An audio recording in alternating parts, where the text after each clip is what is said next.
Me dijeron muchas personas la semana pasada que el texto era bien pesado y que la palabra de Dios, como dijo el hermano Leonel, le pegó como un martillo. Pero así es la palabra de Dios. Y tristemente, en estudiando el texto de hoy, vemos que la palabra de Dios otra vez es difícil para uno tragarla a veces. Es difícil para uno poder aceptar a veces algunas de las enseñanzas bíblicas. El mundo y muchas iglesias hoy en día tienen enseñanzas que realmente no son bíblicas. Y el título del mensaje es la bendición del sufrimiento. Como cristianos estamos llamados a sufrir hasta cierto punto. Y tenemos personas hoy en día que enseñan que uno no debe que sufrir, uno que sufre es una persona que tiene poca fe, o que uno no debe estar sufriendo. Pero estamos aquí hablando de sufrir, ¿por qué? Por la predicación y seguir al Señor Jesucristo. Vamos, hay una garantía bíblica que la persona que sigue a Cristo y vive para el Señor y predica la palabra del Señor, va a sufrir. Y no se puede evitar, hermanos, porque el mundo odia al Señor. El mundo odia las cosas del Señor. Y si odiaron al Señor, los va a odiar a ustedes también. Y vivimos en un ambiente politically correct, donde todo el mundo tiene que decir y hablar de cierta manera para que todo el mundo le caiga bien, ¿no? Cuando viene la palabra de Dios, tengo que hablar fielmente la palabra de Dios. Y el mundo no le va a gustar. La persecución es dolorosa, hermanos. ¿Por qué Dios permitirá que las personas que creen en Él, las personas que realmente creen en Él, sufren? Yo he oído personas decir que un cristiano no debe de sufrir. Pero todos tenemos problemas. No hay y no existe un cristiano perfecto que no sufre, hermanos. Hay algunas personas que tratan de disimular que no tienen problemas. Hay personas que tratan de la manera que se conducta, que son perfectos en su conducta, en su hablar. Pero no hay ninguna persona perfecta. Y todos pasamos por nuestros problemas. Creyente o no creyente. Todo humano. Durante los últimos 2000 años, los cristianos han tenido que decidir cómo ellos deben manejar el sufrimiento que viene de la persecución. Es algo que tenemos que calcular, porque cada vez que yo cojo un paso de fe, alguien puede atacarme negativamente si no le gusta lo que yo voy a decir o lo que voy a hacer. En el análisis final, nuestras decisiones nos llevarán por uno de dos caminos. El primero camino es uno donde queremos usar a Dios para aliviar nuestro dolor. Y yo creo que muchos de nosotros, hasta cierto punto no es malo pedirle, la palabra dice pedir sin cesar. No es nada malo pedirle al Señor que alivie mi situación o mis problemas. Pero el segundo es más correcto. Es cuando permitimos que nuestro dolor nos acerque más a Dios. El punto de este pasaje de hoy es que la persecución, el sufrir y las pruebas de fuego son una realidad en la vida del verdadero cristiano y viviendo su fe. En otra verdad que vemos en este texto es cómo el creyente es bendecido bajo las pruebas ardientes de la persecución. Vemos en el primer punto, donde dice, no seas sorprendido que sufras persecución. En el versículo 12 dice, amados, no os sorprendáis del fuego de prueba que en medio de vosotros ha venido para probarlos, como si alguna cosa extraña os estuviera aconteciendo. Pedro nos dice que el sufrimiento de los primeros cristianos y nosotros no debe sorprenderte cuando sufre. Dice no sufrir ardientemente, la quemada de sufrir, el fuego de sufrir, el dolor del sufrimiento. ¿Cuántos nosotros, otra vez, tenemos que preguntarnos, yo sufro, cuando uno leyendo, yo estoy sufriendo por mi fe? Yo vengo a la iglesia todos los domingos, pero yo sufro por lo que yo creo.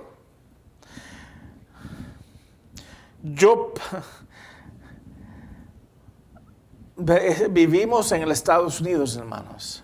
Y yo lo he dicho varias veces, en Estados Unidos estamos muy cómodos cuando viene a nuestra relación con Cristo.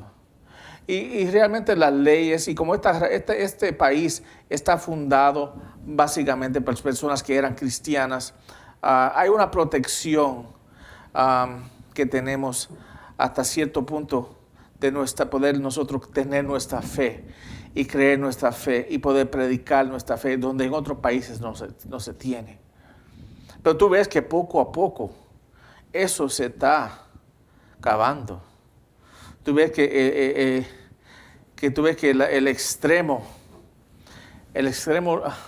liberal, ves que está cambiando.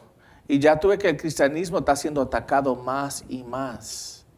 Ya en Canadá, yo le he dicho que ya en Canadá los pastores que predican contra el homosexualismo, cuando abre la Biblia y lee contra los versículos que hablan contra el homosexualismo, son arrestados y encarcelados por crímenes de odio.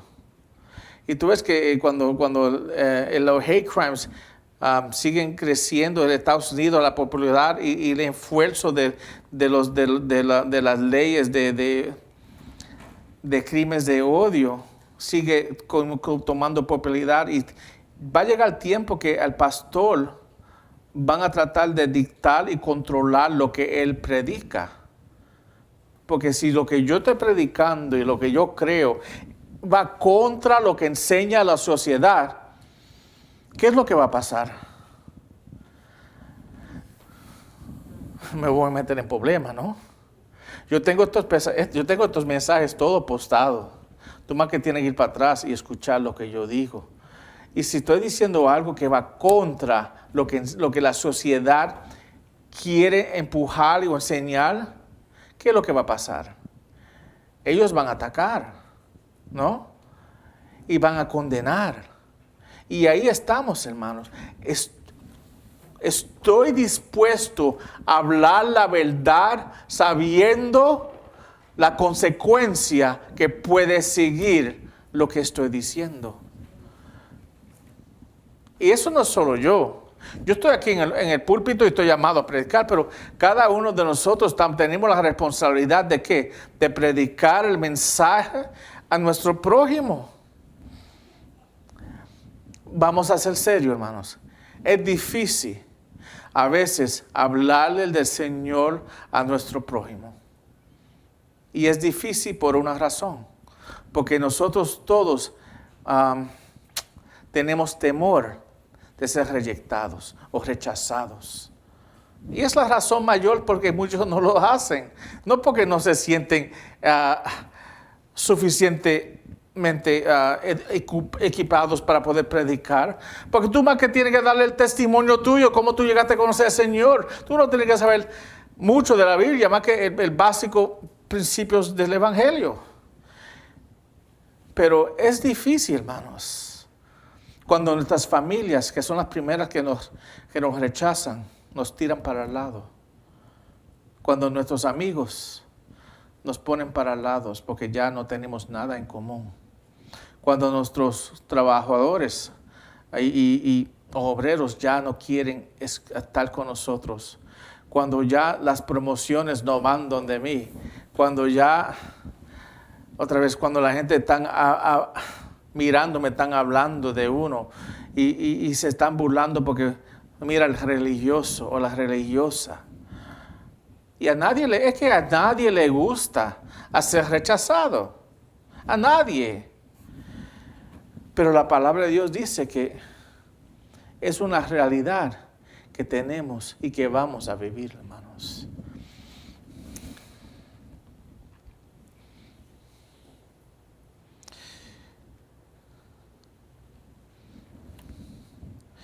Yo he visto fotos de creyentes, cuando estaba tomando clases, yo me acuerdo en la clase de Fragelita, ella trajo un libro de mártires y de personas cristianas que son dibujos de cómo ellos trataban los mártires. ¿Cómo es, hermano? Mártires. Los mártires se trataban. Y vi fotos de mártires que estaban siendo comidos por leones. Algunos que estaban siendo crucificados. Y estos no fueron los más graves en comparación de otros que sufrieron. Algunos tenían plomo hirviendo derramado sobre sus cuerpos. Otros fueron marcados con hierros de marca ardientes en sus partes privadas de sus cuerpos. Otros fueron envueltos en pieles sangrantes de sangre de animales salvajes y después fueron perseguidos en una casa de hombre y perros. Otros fueron empapados con aceites inflamables y fueron prendidos en fuego. Cuando ellos tenían sus fiestas, ellos le empapaban los cristianos de aceites y lo prendían para tener luz de noche. William Barclay también nos dice que en los tiempos del Imperio Romano, la iglesia y sus creyentes, y estamos hablando de este tiempo, cuando él escribió esta carta, nos dice que en los tiempos del Imperio Romano, la iglesia y sus creyentes fueron acusados de ser revolucionarios y insurrecciones. Se pensaba que eran traidores por 3 razones. Los cristianos predicaban a Jesucristo el Señor, quien debe regresar y establecer aquí un reino terrenal, cuando el imperio era el reino terrenal. Los cristianos también predicaban la destrucción del mundo por fuego. Por eso ellos le dieron la culpa cuando Roma fue quemada. Los cristianos se negaron a adorar a César, el símbolo de gobierno romano. Esta fue la razón principal de la persecución oficial de los cristianos por parte del gobierno. Roma había conquistado el mundo con la vasta cantidad de personas y sus diferentes culturas políticas, creencias, filosofías e idiomas.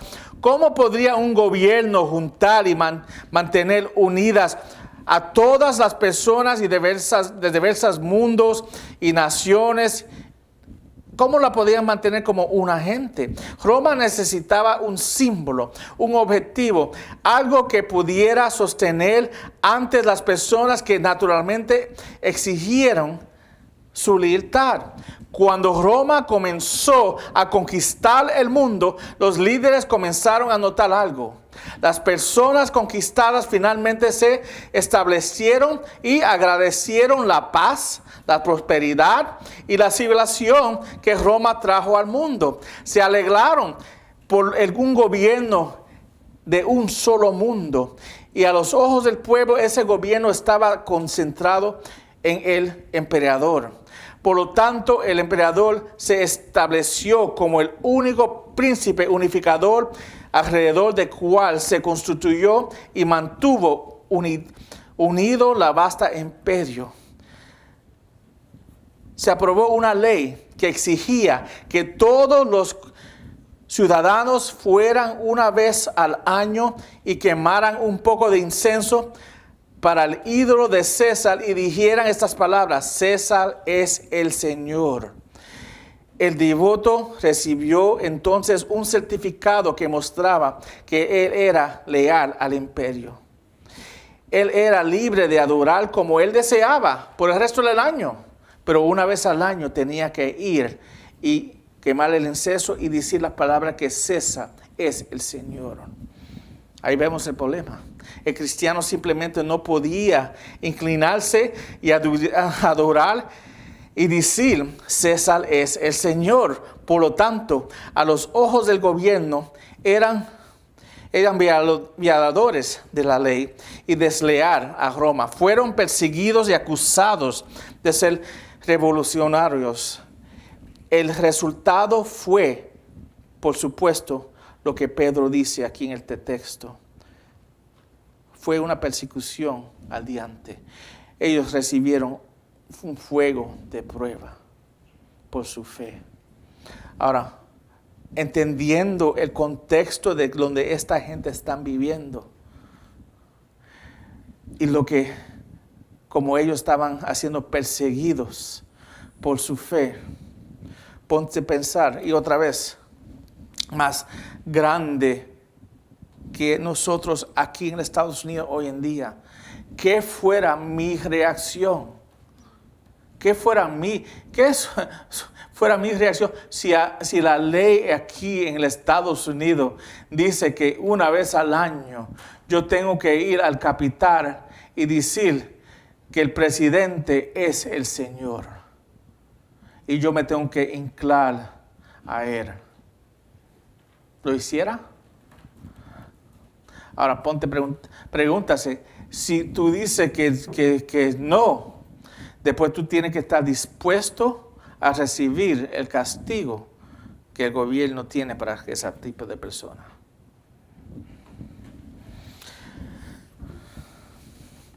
La persecución puede ser ardiente, dice aquí. Mira la parte primera del 12, dice, amados, no os sorprendáis del fuego de prueba que en medio de vosotros, no te sorprenda del fuego de prueba. Muchos creyentes no entienden por qué tienen que sufrir. Cuando sufren, y lo soportan, pero se preguntan por qué Dios no nos protege del sufrimiento y de la persecución. Esto es especialmente cierto cuando estamos perseguidos ardientemente, cuando estamos sufriendo y sentimos ese dolor. Y decimos, Dios, ¿por qué tú dejas que esto pase en mi vida? ¿Por qué tú dejas que yo sufra? ¿Por qué tú dejas que esto me pase a mí? Yo soy un hijo fiel. Yo he hecho todo. Y tratamos de decirle a Dios, mira todo lo que yo he hecho para ti. Y mira lo que tú me dejas pasar. Y la cosa es que las personas de este mundo simplemente no pueden entender las demandas de una vida cristiana. Ellos no pueden entender que nosotros vivimos para el Señor Jesucristo y solamente para Él. ¿Te recuerdas la semana pasada cuando estaba hablando de el obrero, uno que trabaja conmigo, que él dijo que todas las carreteras llevan al mismo hogar? Y así piensan muchas personas. Y yo le dije a él, no, eso no, hay un error en lo que tú estás diciendo, porque si eso es verdad, después Jesucristo es un mentiroso. Porque él clamó él mismo ser la única manera, la única vida. Él es el único. Y si no es la única manera de uno llegar a Dios, después la Biblia está mintiendo a nosotros. Jesucristo no está mintiendo. O es un loco que crees que es Dios, o es verdad. Tú decides lo que dice, lo que es verdad. La palabra es la verdad, hermanos.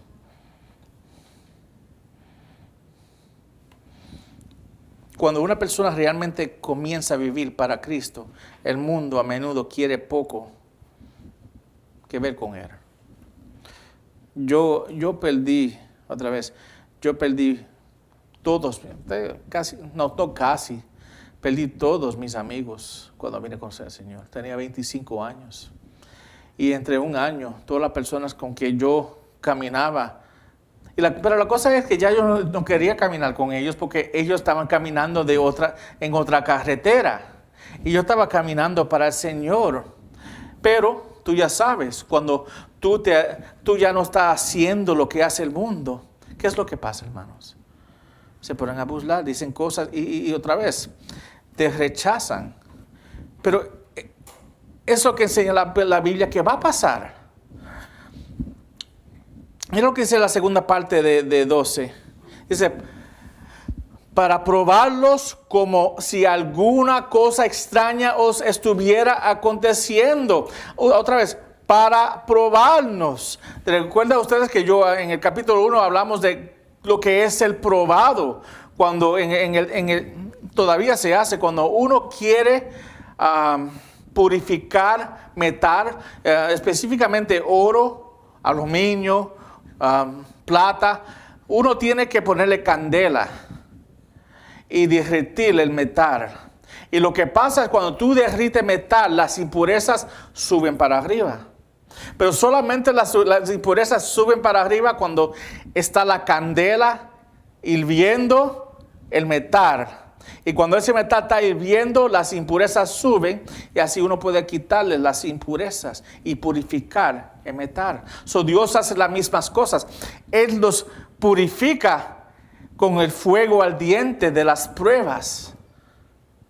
Y así es que nosotros crecemos en Él y parecemos más y más a Él. Si Dios no te está probando, hermanos, tú no estás creciendo. Y si tú no estás creciendo, tú no estás pareciendo más y más a Él. Y si tú no estás pareciendo más y más a Él y no estás creciendo y no estás siendo probado, tienes que preguntarte si tú eres un hijo de Dios. Porque si un hijo de Dios va a ser probado.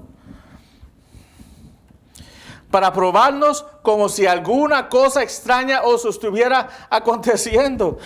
¿Por qué Dios permite que la creyente sufra persecución? Este verso dice que Dios lo permite por una razón muy básica, para probarnos. Esto significa a lo menos 4 cosas que hemos aprendido ya en Primera de Pedro. La persecución mide cuán fuerte es nuestra fe, hermanos. La persecución mide cuán fuerte es nuestra fe. La fe del creyente se puede medir en cuanto está dispuesto a sacrificar y soportar por su fe. Sufrir persecución por Cristo muestra cuán fuerte o débil es realmente nuestra fe. Segundo, la persecución demuestra nuestra confianza en Dios y nos enseña a depender más y más de Dios. Cuanto más sufrimos por Cristo, más nos acercamos a Dios y suplicamos por su ayuda y fortaleza. Esto, por supuesto, nos enseña a confiar y depender de Él cada vez más, hermanos. Tercero, la persecución prueba y fortalece nuestra paciencia y resistencia. Cuanto más somos juzgados y perseguidos, más soportamos. Cuanto más soportamos, más se nos enseña a soportar. La persecución fortalece nuestra paciencia, hermanos. Perseverancia y firmeza en Cristo. Yo crezco en mi perseverancia, en mi paciencia cuando yo estoy bajo del fuego. Porque ¿qué es lo que pasa? Pues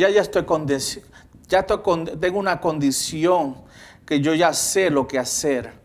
Yo ya sé dónde está mi fortaleza. Yo ya sé dónde está mi fuerza. Yo ya sé dónde tengo que ir. Yo ya sé dónde tengo que orar, a quién le tengo que orar.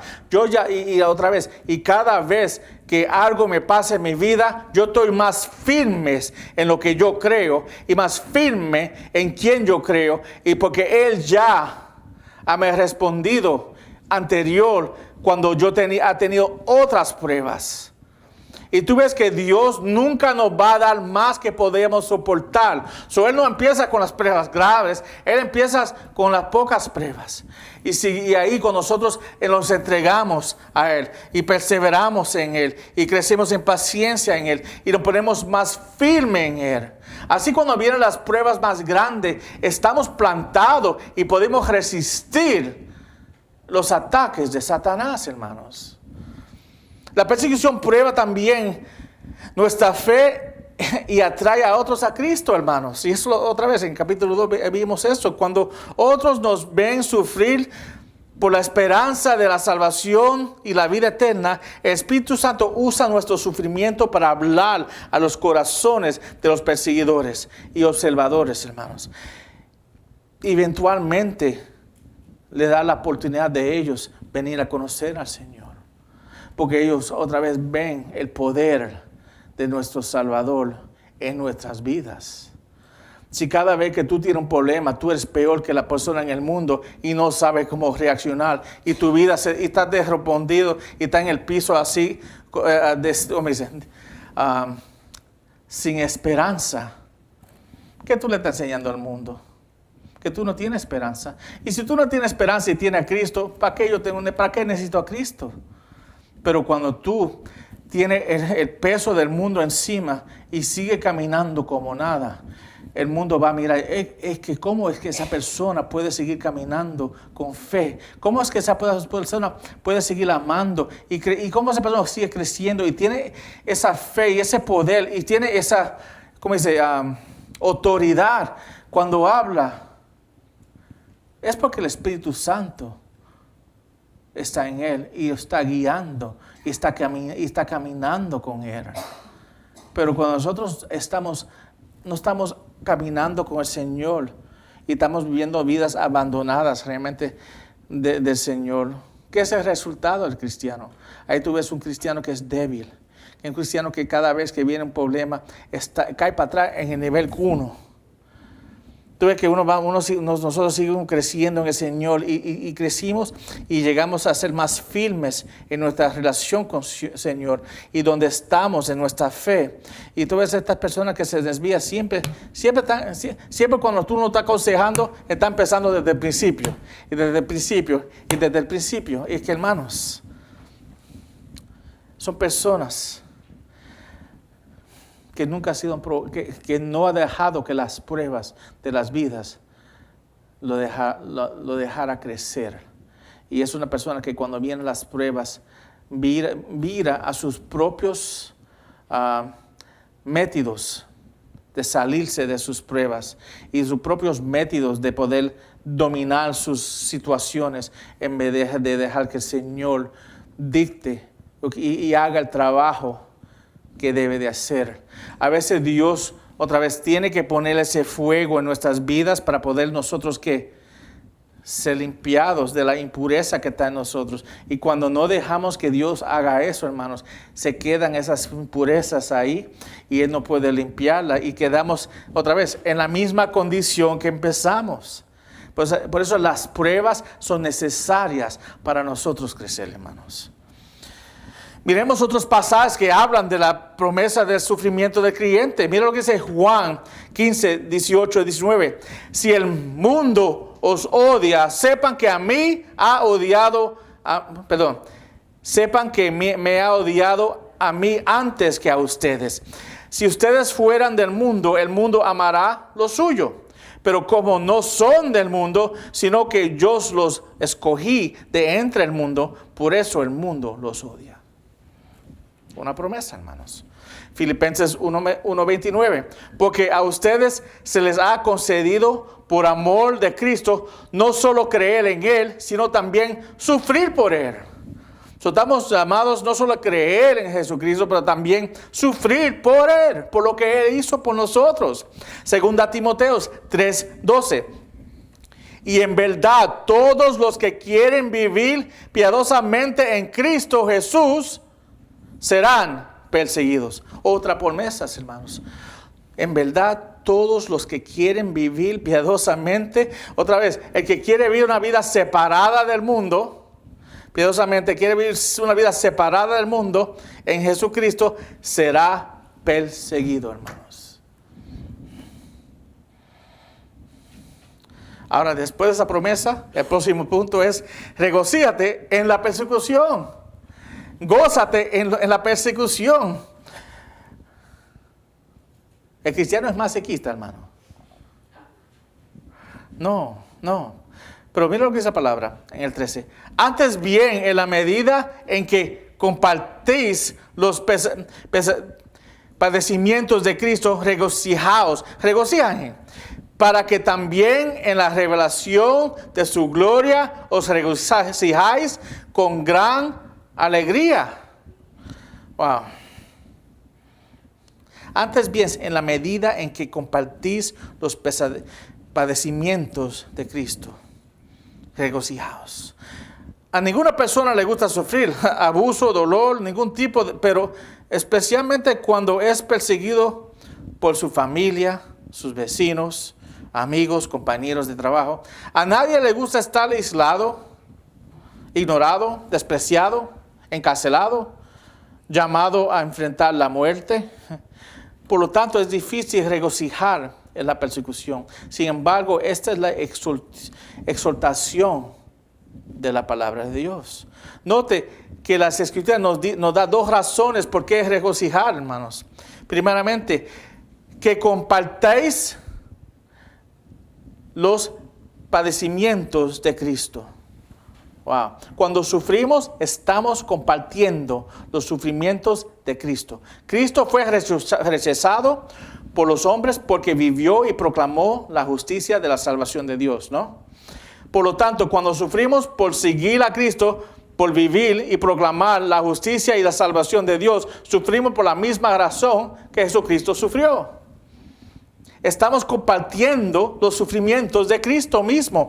Nos estamos negando y nosotros mismos sufriendo por la voluntad de Dios.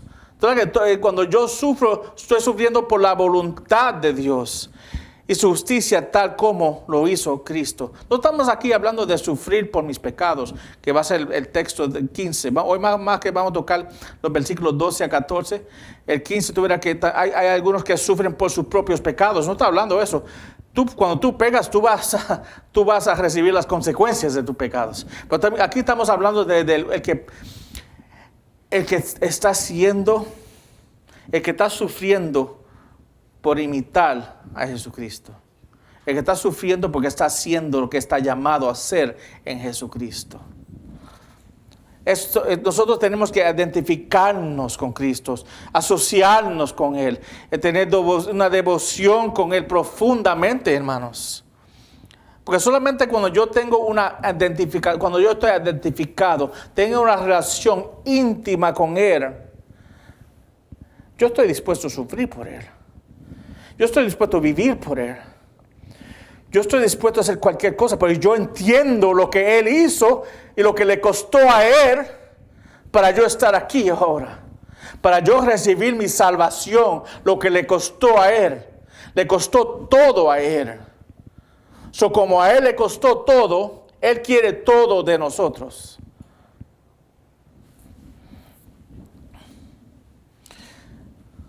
Mira lo que dice Hechos 5, 41 al 42. Hechos 5, 41, 42. Dice, los apóstoles pues salieron de la presencia del concilio Sanhedrin, otra vez estaban arrestados, regocijándose que hubieron sido considerados dignos de sufrir a frente de su nombre. Y todos los días en el templo y en casa, no cesaban de enseñar y proclamar el evangelio, las buenas nuevas de Jesucristo, como el Cristo, el Mesías, hermanos. Ellos se consideraron dignos de sufrir en el nombre de Jesucristo. Y cuando sufrieron por predicar el evangelio y fueron soltados, ¿qué hicieron ellos? Salieron otra vez ¿a qué? ¿A hacer qué? A predicar el evangelio, que fue ellos otra vez cuando fueron soltados dijeron, no lo haga más. Pero para esto es que fuimos llamados, hermanos, a predicar el evangelio. Mira lo que dice la segunda parte del 13. Regocijaos para que también en la revelación de su gloria os regocijáis con gran alegría. Otra vez, aquí se está, cuando dice para también en la gran revelación de su gloria, se está refiriendo aquí del regreso de Jesucristo, la promesa de regreso y nosotros estar con Él cuando Él regresa. Cuando Cristo regresa, los creyentes se regocijarán con gran alegría, dice la palabra de Dios. Por esa razón, los que participan en los sufrimientos del Señor también comunicar y recibirán su gloria, hermanos. Cuando sufrimos seremos recompensados grandemente cuando Cristo regrese en gloria. Las Escrituras lo dice así en Mateo 5, 11 y el 12. Dice, buenaventurado serán cuando los insultan y persiguen y digan todo género de mal contra ustedes falsamente por causa de mí.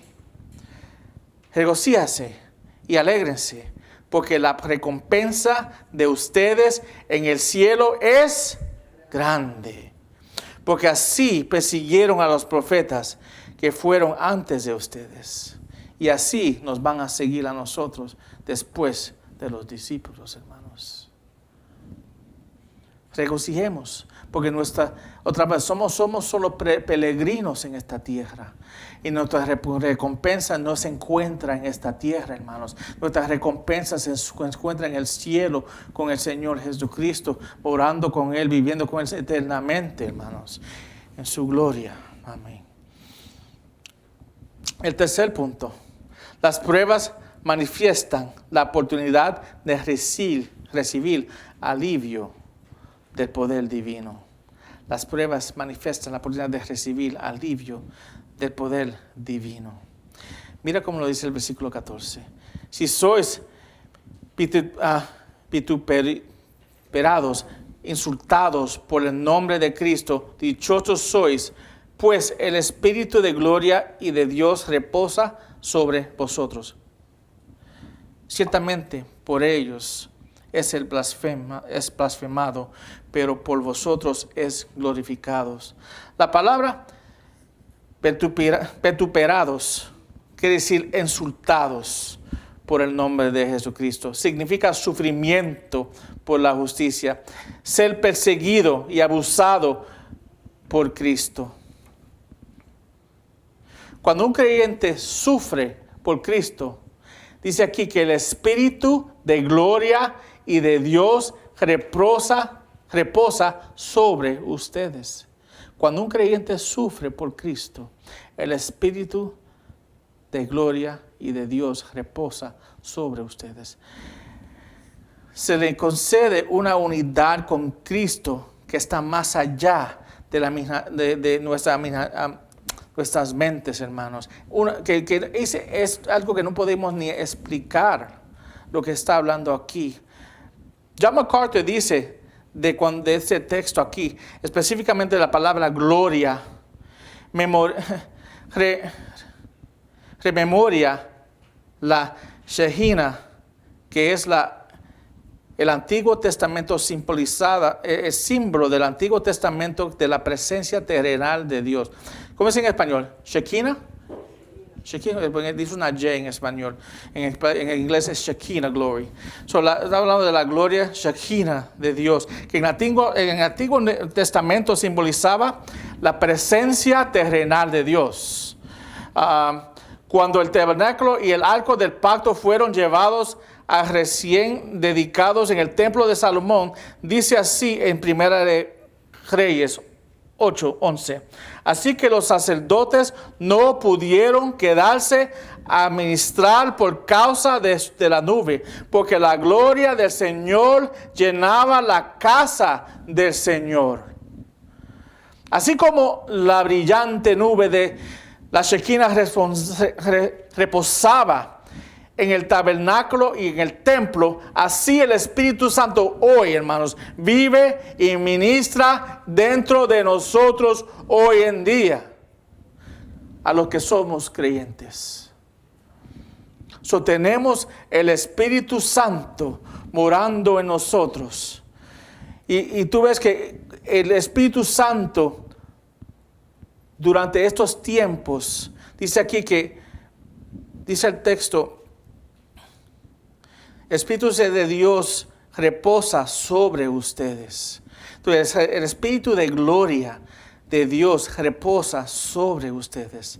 Y tú ves que somos cubridos y protegidos por Dios. Esa gloria que brilla tan ardiente brilló en la vida de Esteban cuando él fue martirizado en Hechos 7. Vamos a mirar rápidamente en Hechos 7, 54 al 60. Y vemos en el ejemplo de Esteban como el Espíritu Santo se manifestó en su vida gloriosamente cuando él vio. Y cuando él estaba al punto de morir, cuando él estaba en el punto de ser pedreado por su fe, mira la respuesta de él, mira donde él tenía sus ojos enfocados y mira cómo él fue otra vez protegido por Dios hasta en su muerte. Dice Hechos 7, 54 a 60. Al oír esto, se sintieron profundamente ofendidos y crujían los dientes contra él.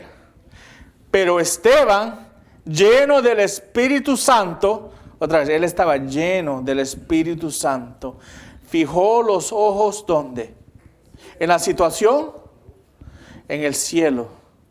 Y vio, ¿qué es lo que vio cuando él puso sus ojos en el cielo? Vio la gloria de Dios. Y a Jesús de pie en la diestra de Dios. Eso fue lo que él vio, hermanos. Cuando él estaba a punto de morir por su fe, él en vez de mirar la situación, él miró arriba y vio al Señor. Y vio la gloria de Dios y a Jesús de pie a la diestra de Dios. Y dijo, veo los cielos abiertos y el Hijo del Hombre de pie y a la diestra de Dios. Entonces ellos gritaron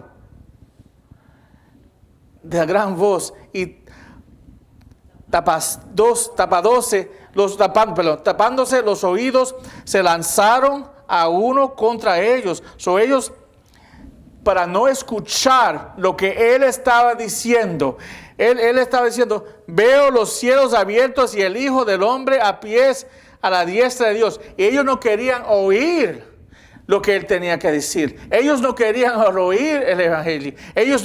Y ellos se taparon sus oídos. Ellos otra vez se pusieron a gritar para no escucharlo a él. Y todos lo corrieron, lo sacaron afuera. Dice, echándolo afuera de la ciudad, comenzaron a apedrearlo. Y los testigos pusieron sus mantos a los pies de un joven llamado Saulo, que es llamado Pablo. Y mientras los apedreaban, Esteban invocaba al Señor. Cuando ellos lo estaban apedreando a él no estaba diciendo, Dios, sácame de aquí. Él no está diciendo, Dios, mátenlos. Él no está diciendo, Dios, sácame de esta situación. Las palabras de él. Y mientras lo apedreaban, Esteban invocaba al Señor y decía, Señor Jesús, recibe mi espíritu. Él sabía dónde él iba. Cayendo de rodillas, clamó en alta voz, Señor, no le tomes en cuenta este pecado. Habiendo dicho esto, durmió, expiró. Esa es la diferencia, hermanos, de una persona que está llena del Espíritu Santo. Una persona que está recibiendo la gloria de Dios en un tiempo, en un momento difícil, en un tiempo de perseguición, que está siendo perseguido. Otra vez, él fue un mártir, él fue uno que dio su vida por la predicación de su fe.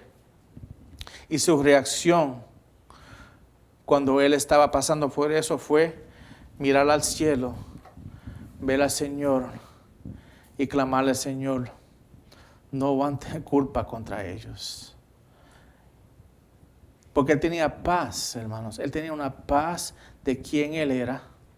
Él tenía una paz de quién era su Dios. Él tenía una paz de dónde él iba.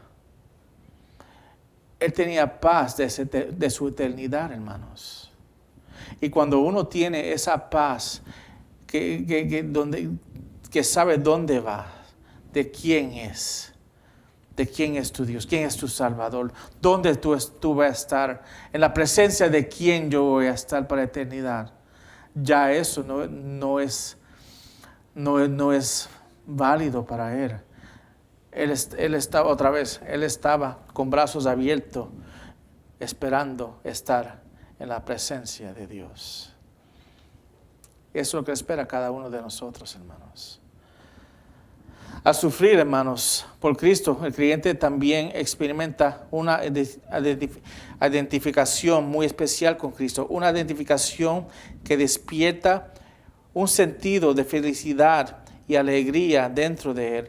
El Señor sufrió por el creyente y por eso también el creyente hoy debe sufrir por Jesucristo. Cristo es glorificado, hermanos, por los sufrimientos de nosotros. La palabra enseña que Él es glorificado por los sufrimientos del creyente. Nosotros honramos a Cristo cuando nosotros entramos a las pruebas y como Esteban, nuestro enfoque es solamente Él. ¿Cuántos de nosotros pudimos decir que estamos viviendo esta verdad? Y esto es difícil, hermanos. Uno se pone a leer esto otra vez. Mira rápidamente. Amados, no os sorprendáis del fuego de prueba que en medio de vosotros ha venido para probarnos como alguna cosa extraña y que os estuviera aconteciendo. Antes bien, en la medida en que compartéis los padecimientos de Cristo, regocijaos para que también en la revelación de su gloria os regocijáis con gran alegría. Si sois vituperados por el nombre de Cristo, dichosos sois, pues el Espíritu de gloria y de Dios reposa sobre vosotros. Ciertamente, por ellos Él es blasfemado, pero por vosotros es glorificado. Nosotros podemos glorificar, aunque el mundo blasfema el nombre de Dios, nosotros podemos hasta en el sufrimiento traerle gloria a Dios en la manera que nosotros vivimos, hermanos, y la manera que nosotros respondemos a la persecución. Otra vez, ¿cuántos de nosotros hemos sufrido más de los mártires que yo le leí en la lista ahí? Nadie. Pero ellos tenían una relación tan íntima con el Señor que estaban dispuestos de dar todo para Él. So, la pregunta es, ¿estoy yo dispuesto a darle todo al Señor? Porque Él pide todo. Si estamos leyendo eso y entendiendo lo que está diciendo aquí, Él pide todo de ti. Este mensaje es diferente que el mensaje de prosperidad. Tú clamas y está hecho. Pero la Biblia no enseña eso. La Biblia enseña que si tú eres hijo mío, tú vas a sufrir como yo sufrí. Es una garantía, hermanos, el que se llama hijo de Dios. Otra vez, sabiendo que nuestra esperanza está en el cielo con Él y un día yo estaré cara a cara con Él. Y esa es la esperanza del cristiano. Otra vez, es la esperanza tuya. ¿Cómo es que tú reaccionas a la aflicción? ¿Todavía tienes temor? Y sí, ¿por qué? Hoy podemos hacer una decisión de dedicarnos a coger un pase adelante para el Señor. No importando la consecuencia de lo que el mundo nos diga. Y mi oración es que cada uno de aquí, dependiendo de dónde está en su camino,